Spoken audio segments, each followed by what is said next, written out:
Well, it happened.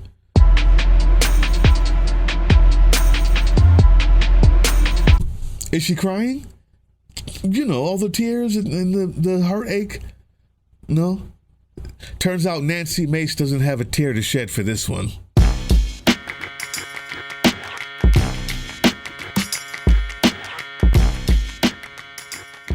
What's up, YouTube? Drill Sergeant here. And yes, today, Monday, September 8th, the House Oversight Committee, the Democrats on the House Oversight Committee, released the actual birthday booklet, or at least some pages from it as far as we know, made it public for the world to see.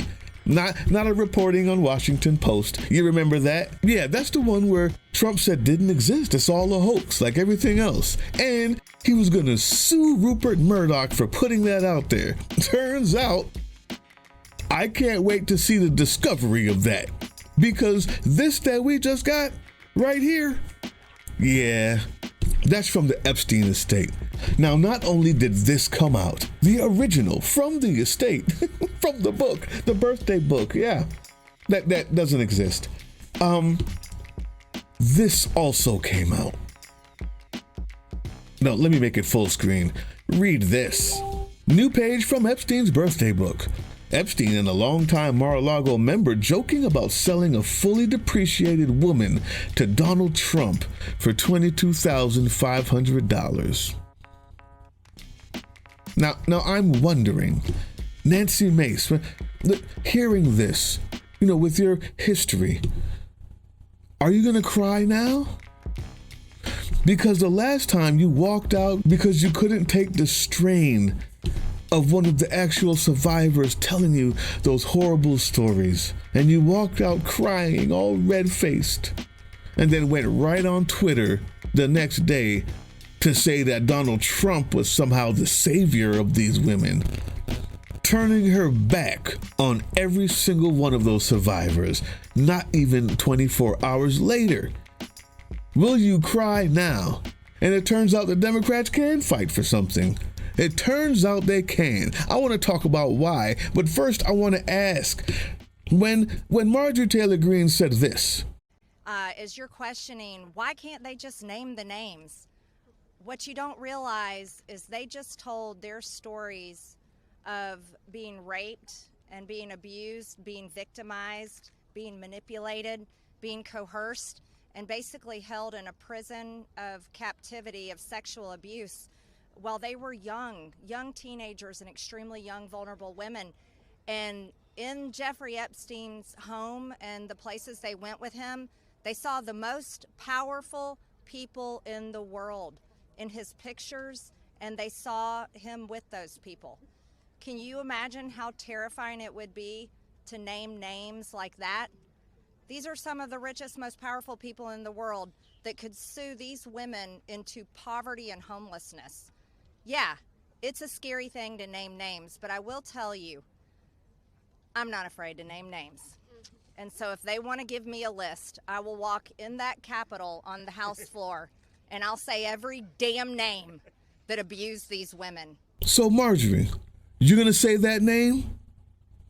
Are you going to say that name in the halls of Congress? I can't wait. I know you've turned a new leaf, and I believe in you, Marjorie. Now, I'm glad to see the Democrats fighting back. I am extremely happy to tell you that I don't think that they did this alone, and you can have hope. You see, last Monday, Tuesday, and Wednesday, there were protests that started with this.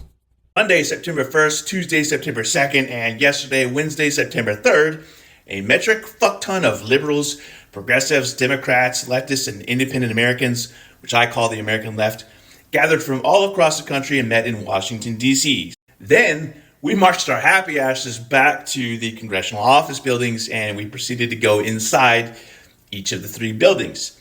Peacefully, not like those MAGA fucks that stormed the U.S. Capitol on January 6th and tried to stop the lawful democratic process and peaceful exchange of power in the process, pissing and shitting all over the place or beating cops half to death or destroying centuries-old furniture. No, we went in there respectfully and peacefully. You know what? We're going to make sure that you're voted out. Fascism always fails. Be on the right side of this.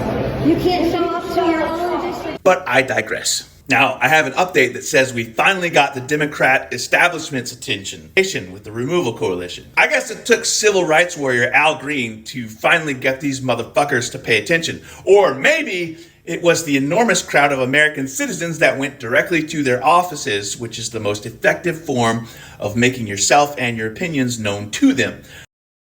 Yeah, it's working. Direct action. You can do it too, right in your state house. Is now saying maybe we can call for that impeachment. And if you thought that was ridiculous, it'll never happen. Watch what happens when you realize your power. Show up, direct action. But on Wednesday, that protest ended with these young women. For consequence, for all. Consequences are not about punishment alone. They exist to deter future harm, to protect vulnerable, and to set a standard of justice. If Ghislaine Maxwell were pardoned, it would undermine all the sacrifices I made to testify and make mockery of mine and all survivors' suffering. They wanted access to his circle and his money. Their choice to align with his power left those of us who had been harmed by this man and his associates feeling very isolated. And then one day, the lawyer said that everything was just going to go away. Like nothing happened. I didn't need to testify. When I asked him why, he gave no explanation. That was it. So why? Why was I never called to testify then? We could have saved so many women. We could have saved so many lives from being abused. Why did he get away with it in 2008?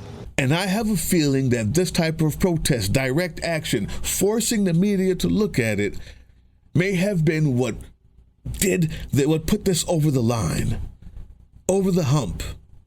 Do not fear. Do not give up hope. It is working. We can do this. Direct action. Direct action. There's more coming, and I'm going to let you know everything I can every time we're there. And I want you to show up. You heard from Big Sarge and Sons of Liberty. That lets you know it's working. Do not despair, because tomorrow we fight. Hey, yeah, you. Before you click away to watch someone unbox a tactical toothbrush, let's talk about something real. Political Drain isn't just another content mill. We're a digital front in a very real war. Not with bullets, but with ideas, with action, and with solidarity. We pair urgent news with critical education. And we build community around actual resistance, not the hashtag kind, the kind that moves.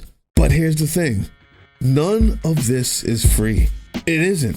Behind every video is time, labor, research, and some weird guy asking if we're gonna pay the hosting bill. And yeah, some of that money goes to things we can't necessarily say out loud.